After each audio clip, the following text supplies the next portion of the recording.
महाराष्ट्राचे उपमुख्यमंत्री जे स्वतःला मराठी किंवा मराठा समजतात त्यांच्या उपस्थितीत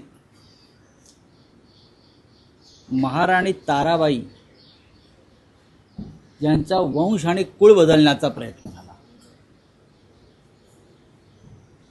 आणि राज्याचे उपमुख्यमंत्री शिंदे यांनी त्याच्यावर साधा निषेध केला नाही। महाराणी ताराराणी या जैन असल्याचा साक्षात्कार काही जैन मुनींना झाला। त्यांना असं का वाटलं मला माहीत नाही, कारण त्यांच्याकडे बहुतेक काही शूर पुरुष वगैरे किंवा शूर वीरांगना नसल्यामुळे त्यांना असं वाटलं असेल। महाराणी ताराराणी या छत्रपती शिवाजी महाराज यांचे धाकटे पुत्र राजाराम महाराजांच्या पत्नी। महाराणी ताराराणी ह्या हंबीरराव मोहित्यांच्या कन्या। सरसेनापती हंबीरराव मोहिते हे शिवाजी महाराजांचे सरसेनापती होते, त्यांची ही कन्या। आणि या ताराराणीनं औरंगजेबाशी प्रचंड मोठी झुंज दिली। म्हणजे हंबीरराव मोहिते जैन होते का काय? हिंदू मराठा कुळात ताराराणीचा जन्म झाला आणि त्या शास्त्र धर्माला जागून त्यांनी हातात तलवार घेतली आपल्या राज्यासाठी आणि धर्मासाठी।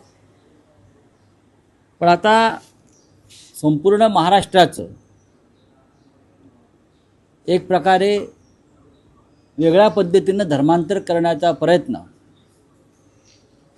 फडणवीस, शिंदे आणि सुनेत्रा पवारांच्या राजवटीत सुरू झालेला दिसतो।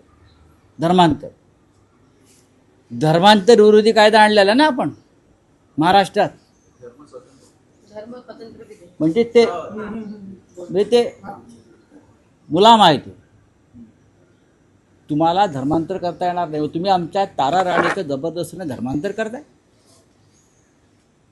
याच्यावर ॲक्शन व्हायला पाहिजे मुख्यमंत्र्याकडून, डेप्युटी CM कडून।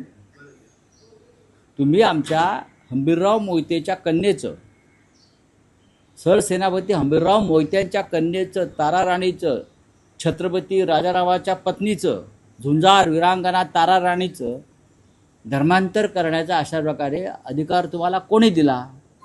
याच्या मागे काय षडयंत्र आहे? तुम्ही मुंबई आणि पुण्यासारखी शहरं जैन संस्कृतीच्या अंमलाखाली आणलेली आहेत। CEN न्यूज देश प्रदेश की ताजा तरीन खबरों के लिए CEN न्यूज को सब्सक्राइब करें और रहें पल पल की खबर से हर पल बाखबर।